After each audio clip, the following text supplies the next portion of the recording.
ॐ विश्वानि देव सवितर्दुरितानि परासुव यद्भद्रं तन्य आसुव।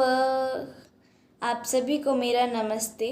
आज मैं आप सभी के सामने जीवन की एक सच्चाई बताना चाहती हूँ। सुख और दुख जीवन के दो पहलू हैं और मनुष्य हमेशा सुख को ही चाहता है, दुख कभी चाहता ही नहीं है। और भला चाहेगा भी क्यों? दुख में हम क्योंकि दुखी होते हैं।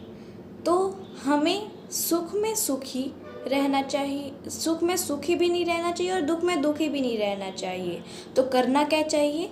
आइए एक कहानी के माध्यम से इसको समझते हैं। एक कौवा था। वह उड़ते उड़ते एक राजा के महल में जा पहुंचा और राजा के सिंहासन पर बैठ गया।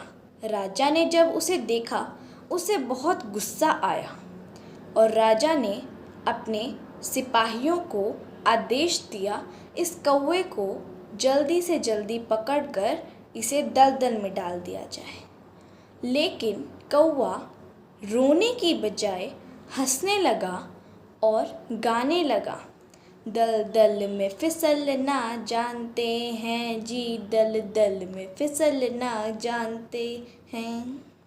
राजा ने जब ये देखा, उन्हें बहुत गुस्सा आया। तो फिर उन्होंने सिपाहियों को कोई और आदेश दिया और उन्होंने उस कौवे को कुएं में डालने को कहा। सिपाहियों ने वैसा ही कहा, लेकिन कौवा भी ऐसा कहाँ था। कौवा फिर से गाने लगा, कुएं में तैरना जानते हैं जी, कुएं में तैरना जानते हैं। राजा ने जब कौवे को देखा तो उन्हें बहुत गुस्सा आया और उन्होंने कौवे को कड़ी से कड़ी सज़ा देने का फैसला लिया। तो राजा ने सिपाहियों को कहा कि इस कौवे को जल्दी से जल्दी पकड़कर झाड़ियों में, कांटेदार झाड़ियों में डाल दिया जाए। लेकिन कौवा दुखी होने की बजाय फिर से गाने लगा, कांटों से कान छिदवाते हैं जी, हम कोमल कान छिदवाते हैं। राजा ने जब देखा उसे तो राजा ने कहा, ये कौवा तो बहुत ढीठ है, इसे मुझे कोई और सज़ा देनी चाहिए।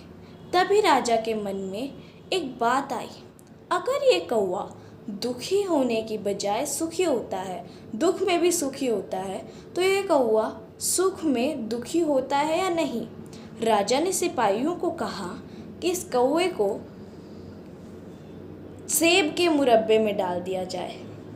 तो कौवा फिर से गाने लगा, सेब के मुरब्बे में रहते हैं जी, सेब का मुरब्बा खाते हैं।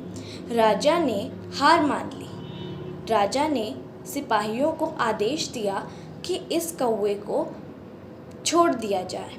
सिपाहियों ने वैसा ही किया और फिर कौवा पास के एक पेड़ पर बैठकर फिर से गाने लगा, आज़ादी का जश्न मनाते हैं जी, आज़ादी का जश्न मनाते हैं।